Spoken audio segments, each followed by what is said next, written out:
সবাইকে সুস্বাগতম। আশা করি সকলেই ভালো আছো। আমাদের আজকের আলোচনার বিষয় ইউনিট 1 পদ্যাংশ থেকে কৃপণ কবিতাটি, রবীন্দ্রনাথ ঠাকুরের লেখা কৃপণ কবিতা। এই কবিতাটি অনেক সহজ। কবিতাটি আলোচনার পূর্বে আমরা পাঠ নির্বাচনের উদ্দেশ্য এই অংশটি জেনে নিই। রবীন্দ্রনাথ ঠাকুর বহুমুখী সাহিত্য প্রতিভার অধিকারী। আমরা জানি রবীন্দ্রনাথ ঠাকুর বিশ্বকবি নামে পরিচিত। তিনি শুধু কবিতাই রচনা করেননি, তিনি গল্পকার, ঔপন্যাসিক, নাট্যকার, প্রাবন্ধিক, গীতিকার সমস্ত কিছু পরিচয়কে ছাপিয়ে তিনি কবি হিসেবেই অনেকটা বেশি গ্রহণযোগ্যতা পেয়েছেন। অর্থাৎ একাধারে গল্পকার, ঔপন্যাসিক, নাট্যকার, প্রাবন্ধিক, গীতিকার হলেও তিনি কবি হিসেবে পরিচিতি লাভ করে বিশ্ববাসীর মন জয় করে নিয়েছেন। কৃপণ কবিতাটি খেয়া কাব্যগ্রন্থের অন্তর্গত। খুবই ইম্পর্টেন্ট, কবিতাটি খেয়া কাব্যগ্রন্থের অন্তর্গত। খেয়া কাব্যগ্রন্থ থেকে কৃপণ কবিতাটি নেওয়া হয়েছে। 1312 বঙ্গাব্দে 8 চৈত্র কবিতাটি লেখা হয়। তাহলে কবিতাটি কবে লেখা হয়? 1312 বঙ্গাব্দের 8ই চৈত্র কবিতাটি লেখা হয়। এটা বঙ্গাব্দে রয়েছে, তোমরা পারলে এটাকে খ্রিস্টাব্দেও পরিণত করতে পারবে। 1312কে 593 দিয়ে যোগ করলে এটি খ্রিস্টাব্দে পরিণত হবে। 9 10 8 9 এবং 1905 খ্রিস্টাব্দে কবিতাটি রচিত হয়ে থাকে। উল্লেখ্য যে পরবর্তীকালে এই কবিতাটি ইংরেজি অনুবাদে গীতাঞ্জলি কাব্যের 50 সংখ্যক কবিতা হিসাবে সংকলিত হয়েছে। দেখো, খুবই গুরুত্বপূর্ণ, গীতাঞ্জলি কাব্যের 50 সংখ্যক কবিতা হিসাবে সংকলিত হয়েছে। কোথায়? ইংরেজির গীতাঞ্জলির ইংরেজি অনুবাদে। গীতাঞ্জলির ইংরেজি অনুবাদটির নাম ছিল সং অফারিংস। এই গ্রন্থে 50তম কবিতা হিসেবে সংকলিত হয়েছে। কৃপণ কবিতাটিতে রবীন্দ্রনাথের ঈশ্বর চেতনার একটি রূপরেখা ধরা পড়েছে। মনে রাখতে হবে, ঈশ্বর চেতনার, ঈশ্বর সম্পর্কে যে ভাবনা রয়েছে রবীন্দ্রনাথ ঠাকুরের, সেই ভাবনা এই কবিতায় ধরা পড়েছে। কবির ঈশ্বর তার ভক্তের কাছ থেকে কিছুই নেন না। তাহলে কবির ঈশ্বর কার কাছ থেকে কিছুই নেন না? ভক্তের কাছ থেকে কিছুই নেন না। ভক্ত ঈশ্বরকে যা দান করেন, ঈশ্বর তাই তাকে ফিরিয়ে দেন। অর্থাৎ ভক্ত ঈশ্বরকে যা দান করে, ঈশ্বর তাই তাকে ফিরিয়ে দেয়। কিন্তু জাগতিক বন্ধনে আবদ্ধ ক্ষুদ্রমনা মানুষ তার স্বভাব কৃপণতা থেকে মুক্ত হতে পারে না। কিন্তু জাগতিক বন্ধনে যে মানুষগুলো রয়েছে, সেই মানুষরা স্বভাববশতই কৃপণ। এই কৃপণতা থেকে সহজে নিজেকে মুক্ত করতে পারে না। দানের মাহাত্ম্যের কথা রবীন্দ্রনাথ তার সমগ্র সাহিত্য কর্মেই উল্লেখ করেছেন। নিজেকে উজাড় করে, নিঃস্ব করে সমর্পণ করতে না পারলে ঈশ্বরের দাক্ষিণ্য মিলে না। অর্থাৎ নিজেকে উজাড় করে, নিঃস্ব করে সমর্পণ করতে না পারলে ঈশ্বরের দাক্ষিণ্য বা দয়া মিলে না। এই দর্শন ভারতের চিরকালীন বিশ্বাস সম্ভূত। মানে এই দর্শন ভারতবর্ষে চিরকাল ধরে চলে এসেছে। রবীন্দ্রনাথের ঈশ্বর চেতনার সঙ্গে ছাত্রছাত্রীদের সাধারণ পরিচয় ঘটানো এই পাঠ নির্বাচনের উদ্দেশ্য। তাহলে মনে রাখতে হবে, রবীন্দ্রনাথ ঈশ্বর সম্পর্কে যে ধারণা পোষণ করে, সেই ধারণা ছাত্রছাত্রীদের মনে বা তাদের সঙ্গে পরিচয় করিয়ে দেওয়ার উদ্দেশ্যে কৃপণ কবিতাটি পাঠ্যে অন্তর্ভুক্ত করা হয়েছে। কৃপণ, কৃপণতা করা। আমরা এখন কবি পরিচিতি অংশটুকু জানার চেষ্টা করি। কবি, কৃপণ কবিতার কবিকে রবীন্দ্রনাথ ঠাকুর। কবি রবীন্দ্রনাথ ঠাকুর জন্মগ্রহণ করেছেন 1861 সালে 7ই মে কলকাতার জোড়াসাঁকোর সুবিখ্যাত ঠাকুর পরিবারে। পিতার নাম মহর্ষি দেবেন্দ্রনাথ ঠাকুর, মাতার নাম সারদা দেবী। বাল্যকালেই তার কাব্য প্রতিভার স্ফুরণ ঘটে, মানে বাল্যকালেই তার কাব্যের প্রতি যে অবদান, প্রতিভা সেটি বেরিয়ে আসে। কবিতা, গল্প, উপন্যাস, নাটক, প্রবন্ধ, ভ্রমণ কাহিনী ইত্যাদি সাহিত্যের প্রতি শাখার তিনি পত্রে পুষ্পে বিকশিত করে তুলেছেন। অর্থাৎ তিনি কবিতা, গল্প, উপন্যাস, নাটক, প্রবন্ধ, ভ্রমণ কাহিনী সাহিত্যের সব শাখাতেই রচনা করেছেন। গীতাঞ্জলি কাব্যের জন্য 1913 খ্রিস্টাব্দে লাভ করেছেন বিশ্বসেরা নোবেল পুরস্কার। মনে রাখতে হবে, গীতাঞ্জলি কাব্যের ইংরেজি অনুবাদ সং অফারিংস, এই কাব্যের জন্যই তিনি নোবেল পুরস্কার পেয়েছেন। এশিয়ার প্রথম নোবেল পুরস্কার প্রাপক হিসেবে পরিচিতি লাভ করেছেন বিশ্বকবি রবীন্দ্রনাথ ঠাকুর। তিনি খুব উচ্চ শ্রেণীর চিত্রকরও ছিলেন। তার ছবি সমগ্র বিশ্বে সমাদর লাভ করেছিল। ছবি বলতে যে চিত্রগুলো তিনি আঁকতেন সেগুলো বিশ্বের দরবারেও অনেকটা সমাদর লাভ করেছে। তার বিখ্যাত রচনাগুলোর মধ্যে রয়েছে সোনার তরী, চিত্রা, কল্পনা, নৈবেদ্য, গীতাঞ্জলি, বলাকা, পলাতকা, পূরবী, প্রান্তিক প্রভৃতি কাব্য সংকলন। এছাড়াও রয়েছে বিসর্জন, রাজা, শারদোৎসব, ডাকঘর, মুক্তধারা, রক্তকরবী ইত্যাদি নাটক, চোখের বালি, ঘরের বাইরে, নৌকাডুবি, গোড়া, চতুরঙ্গ, শেষের কবিতা, যোগাযোগ ইত্যাদি উপন্যাস। ছেলেবেলা, জীবন স্মৃতি, আত্মপরিচয় ইত্যাদি আত্মজীবনী গ্রন্থ। গল্পগুচ্ছের 4টি খণ্ডে সংকলিত হয়েছে তার প্রায় 80টি গল্প, ছোট গল্প। ভারতীয় আদর্শে শিক্ষা ব্যবস্থা পরিচালনার জন্য তিনি শান্তিনিকেতনে বিশ্বভারতী বিশ্ববিদ্যালয় প্রতিষ্ঠা করেন এবং গ্রাম বাংলার উন্নতির জন্য শ্রীনিকেতন গড়ে তোলেন। পল্লীর সর্বাঙ্গীন উন্নতি সাধন এই শ্রীনিকেতনের একমাত্র লক্ষ্য ও উদ্দেশ্য। অবশেষে 1941 সালে 7ই আগস্ট তিনি দেহত্যাগ করেন। এই কবি পরিচিতি অংশের সবচেয়ে গুরুত্বপূর্ণ বিষয় হলো তার জন্ম ও মৃত্যুসাল। তার জন্ম হলো 1861 সালে 7ই মে এবং মৃত্যু হলো 1941 সালে 7ই আগস্ট। এছাড়া প্রশ্ন আসে যে তার রচিত একটি উপন্যাসের নাম লেখো, উপন্যাস গ্রন্থের নাম লেখো। এইভাবে উল্লেখ করে দিলে অবশ্যই লিখতে লাগবে চোখের বালি, ঘরে বাইরে কিংবা নৌকাডুবি বা গোড়া। সবচেয়ে বেশি জনপ্রিয় একটি উপন্যাস হলো চোখের বালি উপন্যাসটি। এবং কাব্যগ্রন্থের দিক থেকে রয়েছে উল্লেখযোগ্য সোনার তরী, গীতাঞ্জলি, বলাকা, প্রান্তিক কাব্যগ্রন্থগুলি। এবং নাটকের মধ্যে রয়েছে ডাকঘর, মুক্তধারা, করবী, রক্তকরবী। এইভাবে প্রশ্নের উত্তর দিতে হবে। চলো আমরা মূল পাঠে ফিরে যাই। মূল পাঠ। আমি ভিক্ষা করে ফিরিতেছিলেম গ্রামের পথে পথে, তুমি তখন চলেছিলে তোমার স্বর্ণরথে। অপূর্ব এক স্বপ্ন সম লাগতেছিল চক্ষে মম, কি বিচিত্র শোভা তোমার, কি বিচিত্র সাজ, আমি মনে ভাবতেছিলেম এ কোন মহারাজ। আমরা প্রথমে শুরুতেই দেখছি আমি বলতে এখানে আক্ষরিক অর্থে কবি, কিন্তু কবি এখানে জাগতিক মানুষকে ভিক্ষুক বলে অভিহিত করেছেন। অর্থাৎ কবি ভিক্ষা করে ফিরতেছিলেন গ্রামের পথে পথে, কবি ভিক্ষা করছিলেন গ্রামের পথে পথে।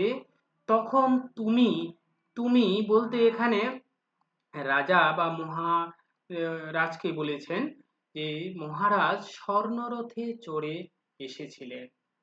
অপূর্ব এক স্বপ্ন সম লাগতেছিল চক্ষে মম, তার চোখে অপূর্ব বা সৌন্দর্যময় সৌন্দর্য যেন স্বপ্নের মতো লাগছিল, স্বপ্নের মতো, স্বপ্ন সম মানে স্বপ্নের মতো লাগছিল। কি বিচিত্র শোভা তোমার, কি বিচিত্র সাজ, তার শোভা এবং সাজসজ্জা যেন বিচিত্র ছিল, নানা রকমের সৌন্দর্যে পরিপূর্ণ ছিল। আমি মনে ভাবিতেছিলাম, এ কোন মহারাজ! এই বিচিত্র শোভা এবং সাজসজ্জা দেখে কবি ভেবেছিলেন যে কোনো এক মহারাজ এসেছিলেন। আজি শুভক্ষণে রাত পোহালো, ভেবেছিলেম তবে আজ আমাদের দ্বারে দ্বারে ফিরতে নাহি হবে। আজি এই মহারাজকে দেখে কবি অর্থাৎ ভিক্ষুক ভেবেছিলেন যে তাকে আর দ্বারে দ্বারে ফিরতে হবে না, অর্থাৎ মানুষের ঘরে ঘরে আর যেতে হবে না। বাহির হতে নাহি হতে কাহার দেখা পেলেম পথে, বাহির হতে নাহি হতে কাহার দেখা পেলেম পথে, চলিতে রথ ধনধান্য ছড়াবে দুই ধারে, মুঠা মুঠা কুড়িয়ে নেব নেব ভারে ভারে। মানে বাইরে হতে না হতে কার দেখা সে পেল যে চলতে চলতে দুই ধারে ধনধান্য ছড়িয়ে দেবে, আর সেগুলো সে মুঠো মুঠো কুড়িয়ে নেবে নেবে সেগুলো ভারে ভারে। এই মনে মনে ভিক্ষুক ভেবেছিল। দেখি সহসা রথ থেমে গেল আমার কাছে এসে, আমার মুখ পানে চেয়ে নামলে তুমি হেসে। কিন্তু হঠাৎ করে তার কাছে এসে রথ থেমে গেল এবং তার মুখের দিকে চেয়ে পানে মানে দিকে চেয়ে সে হেসে নামলো। দেখে মুখের প্রসন্নতা জুড়িয়ে গেল সকল ব্যথা। তার মুখের প্রসন্নতা মানে উৎফুল্লতা দেখে তার সকল ব্যথাগুলো জড়িয়ে গেল। হেনকালে কিসের লাগি তুমি অকস্মাৎ আমায় কিছু দাও গো বলে বাড়িয়ে দিলে হাত। হেনকালে ওই সময় যখন সে তার মুখের দিকে হেসে উৎফুল্ল মনে তার কাছে সে নেমেছে, তখনই কিসের জন্য যেন হঠাৎ করে তার হাত বাড়িয়ে দিয়ে বলেছে, আমায় কিছু দাও গো। অর্থাৎ তার কাছেই মহারাজ যেন তার কাছেই কিছু চেয়ে বসে আছে। মরি এ কি কথা রাজাধিরাজ, আমায় দাও গো কিছু, শুনে ক্ষণকালের তরে রইনু মাথা নিচু। এই কথা শুনে রাজাধিরাজ কি বলছে এটা নিজে অনুভব করে সে ক্ষণকালের জন্য মাথা নিচু করে রইল এবং মনে মনে ভাবলো যে তোমার কিবা অভাব আছে ভিখারি ভিক্ষুকের কাছে, এ কেবল কৌতুকের বশে আমায় প্রবঞ্চনা। সে মনে মনে ভেবেছে সে তার তো কোনো অভাব নেই, এই ভিক্ষুকের কাছে তার কি চাওয়ার আছে।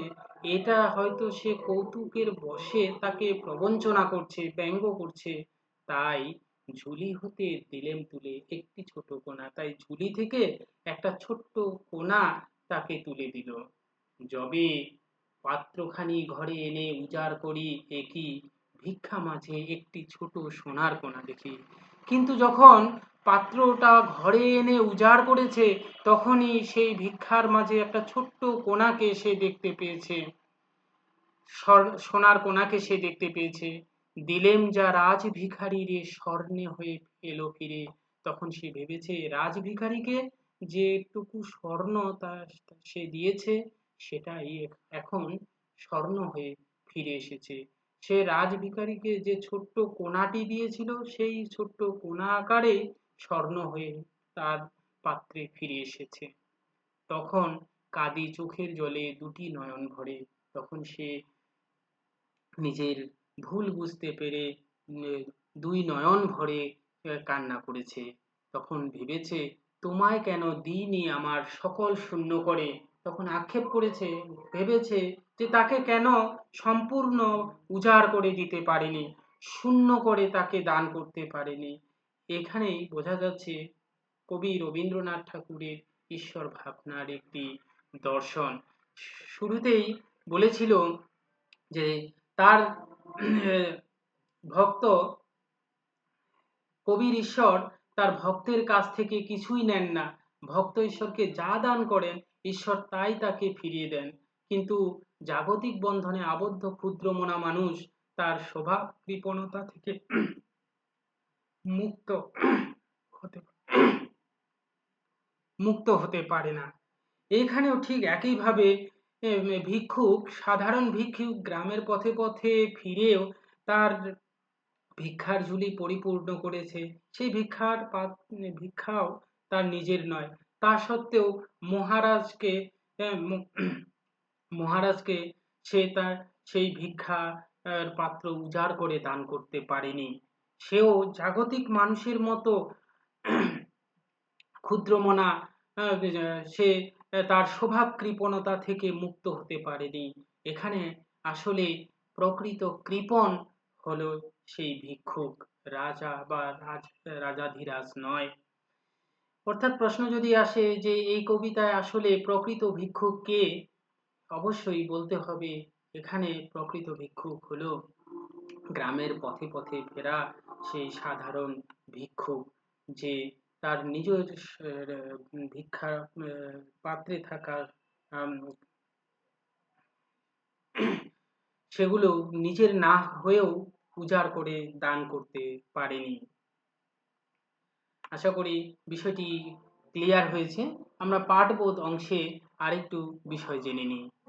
কবিতাটি একটি রূপকের আড়ালে বিবৃত। অবশ্যই আমরা এই কবিতায় রূপক হিসেবে দুটি অর্থকে পেয়েছি।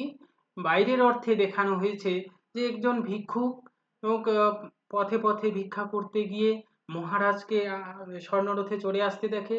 সে ভেবেছে মহারাজ এবার মুঠা মুঠায় দুদিকে ধনধান্য ছড়িয়ে যাবে এবং সেগুলো সে ভারে ভারে এবং মুঠা মুঠায় কুড়িয়ে নেবে।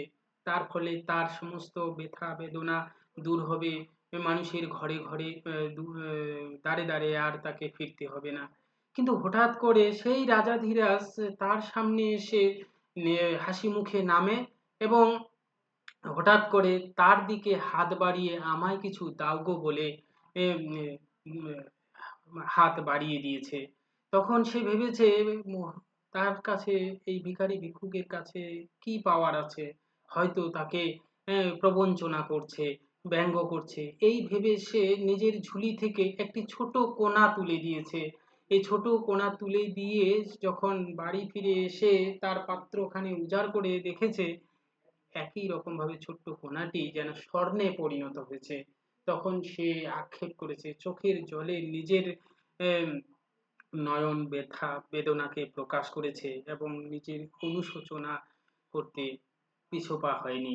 এতে বোঝা যাচ্ছে যে এই কবিতায় আসলে স্বাভাবিকভাবে একটি ভিক্ষুকের কাহিনী বলতে গিয়ে জাগতিক মানুষের জাগতিক ক্ষুদ্রমনা মানুষের গভীর চেতনাকে তুলে ধরার চেষ্টা করেছে।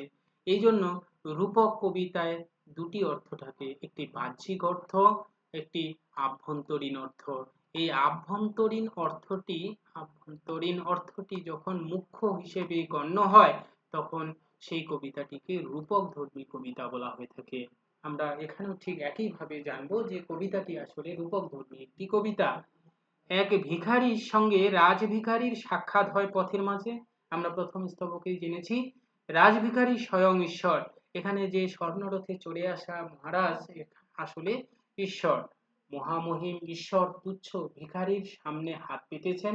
মানুষ চিরকাল ঈশ্বরের কাছে চেয়ে এসেছে, কবির ঈশ্বর নিজেই ভিখারি, অর্থাৎ ভক্তের কাছে কিছু চেয়ে বসেছে।